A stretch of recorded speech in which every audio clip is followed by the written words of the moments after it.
Hey guys, this is Pesh from Mocarz, and today we're going to be talking about Lamborghini Sian and the latest and possibly the last Lamborghini with a V12 engine. While some supercar makers are rushing towards our collective future of charging ports and silent urban progress, others are taking a more cautious approach. The Lamborghini Sian's supercapacitor system is a clever bit of tech that has won plenty of attention since the car was first shown in 2019. But in truth, it is less electric than a 2003 Toyota Prius. What the Sian has is an unarguable abundance of presence. Even by Lamborghini's high standards, this is the showiest pony. In the flesh, it looks like a motor show concept or a video game one-off brought to life. It's not a classical beauty, and much of the basic form is obviously related to the Aventador that sits beneath, since the two cars sharing the same carbon core structure. But the Sian visuals are another level. Seen up close, it's almost impossible to stop staring. There's a Countach connection on the exterior, the triple taillights, the periscopio style roof scallop, and the dent in the hood, the intakes on the door, all a nod to the original poster car and its brutal thing to try and get your eyes around. Those headlights in particular lifted from the Terzo Millennio concept, but also a nod to the next-gen face of Lamborghini.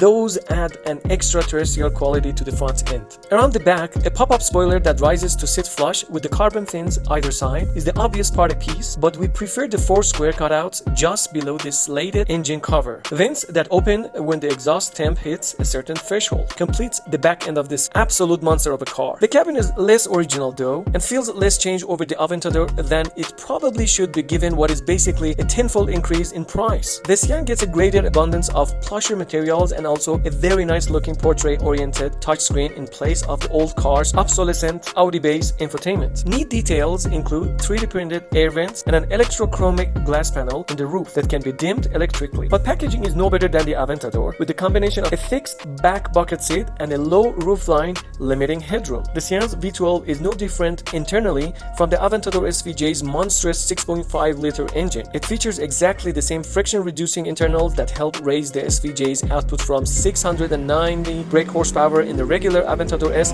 to a more cacophonous 775 brake horsepower at 8500 RPM, including its headline-making titanium intake valves. Not only does it rev higher and more freely than the regular Aventador V12, it's louder too thanks to a different exhaust system. The 7-speed gearbox is mostly the same, but for the fact that its casing also contains the new supercapacitor hybrid system. This adds 34 kilograms, but adds another 34 horsepower. Hence Lamborghini's claim that the system delivers a remarkable weight-to-power ratio of 1 kilogram per horsepower. Lamborghini also claims the hybrid system makes the Sian 10% quicker between 30 to 60 kilometers in third gear and 20% between 70 kilometers and 120 kilometers. That equates to a 1.2 second advantage over a car that it isn't exactly turgid in the mid-range either. Despite this, the 0 to 62 miles per hour claims remain unchanged at 2.8 seconds, while the Sian's top speed is quoted at over 217 miles per hour, rather than merely 217 miles per hour of lesser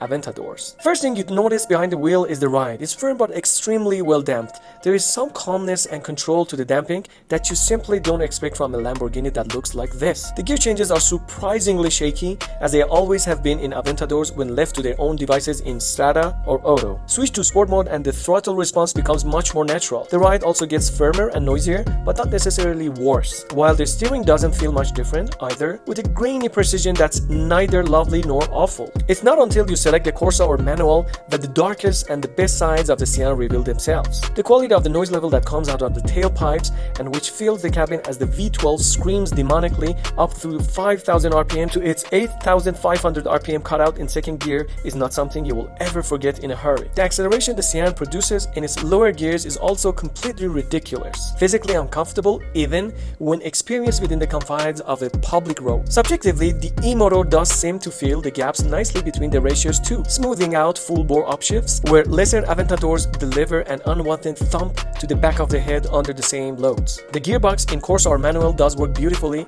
it must be said. Yes, it's what happens to the chassis and steering in Corsa or manual that arguably leaves the longest and deepest impression of all. In this respect, it's quite astonishing how the Sian's core personality can be altered so radically at the press of just two little buttons. In Corsa mode, the Sian is extremely stiff, yes, but it it's also millimetrically precise in its responses and has pretty much total traction in the drive. Its big body is wide but not all clumsy in its control, and its vast carbon brakes have immense power and feel when you use them hard. At $2.5 million before local taxes are applied, the Sian realistically costs at least $3 million.